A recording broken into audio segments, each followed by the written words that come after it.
क्या होता है जब एप्रोप्रिएशंस नेट प्रॉफिट से ज्यादा है? उस केस में हमें इन दो बातों का स्पेसिफिकली ध्यान रखना है। सबसे पहले मैं एक एग्जांपल ड्राफ्ट करता हूं। नेट प्रॉफिट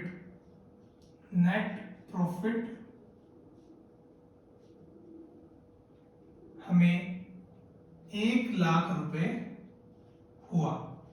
हमें नेट प्रॉफिट 1,00,000 रुपए हुआ। अब हमें देखना है कि जो एप्रोप्रिएशंस हैं वो कितनी है। ए और बी दो पार्टनर्स हैं। इसकी 20 लाख की कैपिटल है और इसकी 4 लाख की कैपिटल है। इंटरेस्ट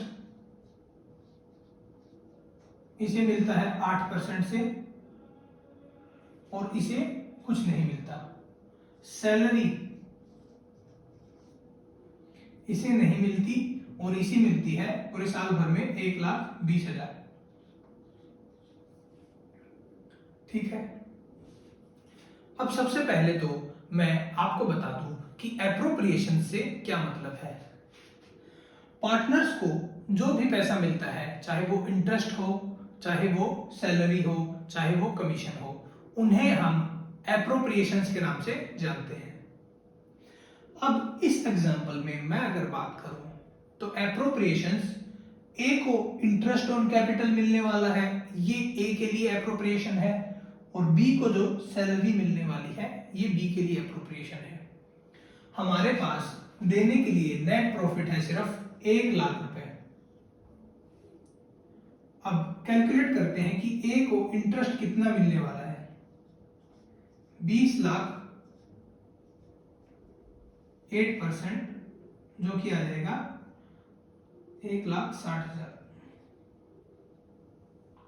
वहीं पर बी को जो सैलरी मिलने वाली है वो है 1,20,000। ये दोनों हैं एप्रोप्रिएशंस।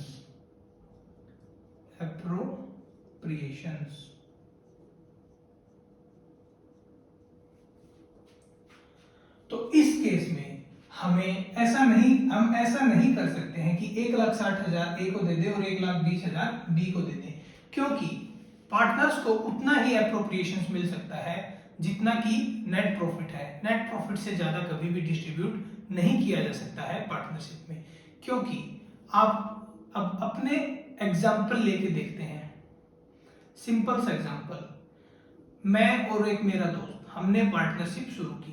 हमने कमाया जो है, सभी खर्चे घट जाने के बाद हमने कमाया 1,00,000 रुपया। लेकिन हम अगर चाहें कि हम 1,00,000 से ज्यादा उस बिजनेस में से निकालें तो ऐसा पॉसिबल नहीं हो सकता है। तो यहां पर अब हमें बात करनी पड़ेगी।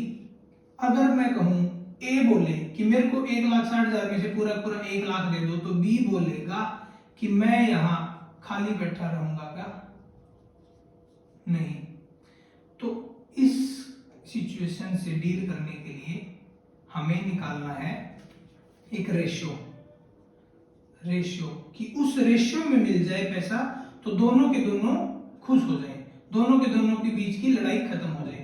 तो रेशियो जो होगा वो इसी रेशियो में मिल जाएगा। 1,60,000 रेशियो 1,20,000।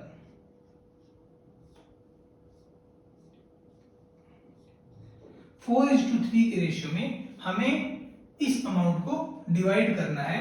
तो वो फिर जो रेशियो आएगा, वो फिर जो एप्रोप्रिएशन आएगी, वही अमाउंट हमें डिस्ट्रीब्यूट करनी है। तो जो 1,00,000 है इसको ए को मिलेगा 1,00,000 डिवाइड बाई 7, बी को मिलेगा 1,00,000 डिवाइड बाई 7, इसको मल्टीप्लाई बाई 4, इसको मल्टीप्लाई बाई 3। ये जो भी अमाउंट आएगी, ये अमाउंट ए और बी के अंदर डिस्ट्रीब्यूट हो जाएगी। तो ये जो भी अमाउंट आएगी, अब ये 1,00,000 से ज्यादा नहीं आ सकती है। तो अगर मैं बात करूं, नेट प्रॉफिट है हमारे पास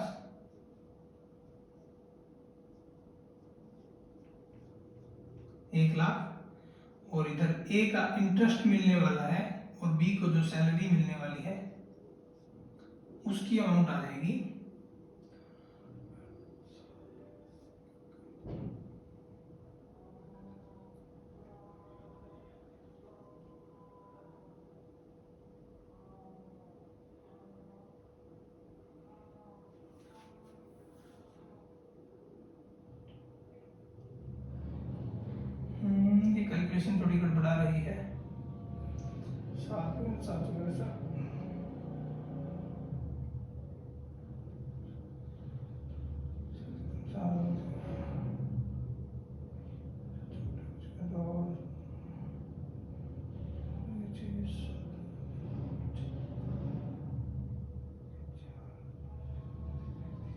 लगभग इतनी अमाउंट आएगी। अब इस अमाउंट को 4 से मल्टीप्लाई करते हैं, 4 5 20, 4 दूनी 8 और 11, 57,140 के लगभग आएगा ए का, और बी का जो आएगा वो 1 लाख में से 57,140 को घटा दीजिए, आ जाएगा 0 6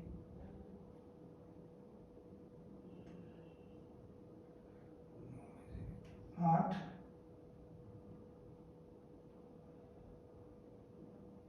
2 4। ये आपकी अमाउंट आ गई बी की। तो ए का इंटरेस्ट मिल जाएगा 57,140 और बी का 42,860। यहां पर अब नेट प्रॉफिट पूरा का पूरा ऑफसेट हो चुका है। अब इन्हें नेट प्रॉफिट के नाम पे कुछ भी नहीं मिलेगा, बस इन्हें इंटरेस्ट इतना मिल चुका है और सैलरी इतनी मिल चुकी है। ये कॉन्सेप्ट है कि अगर एप्रोप्रिएशंस नेट प्रॉफिट से अगर ज्यादा होता है तो उस केस में कैलकुलेशन कुछ इस प्रकार की जाती है।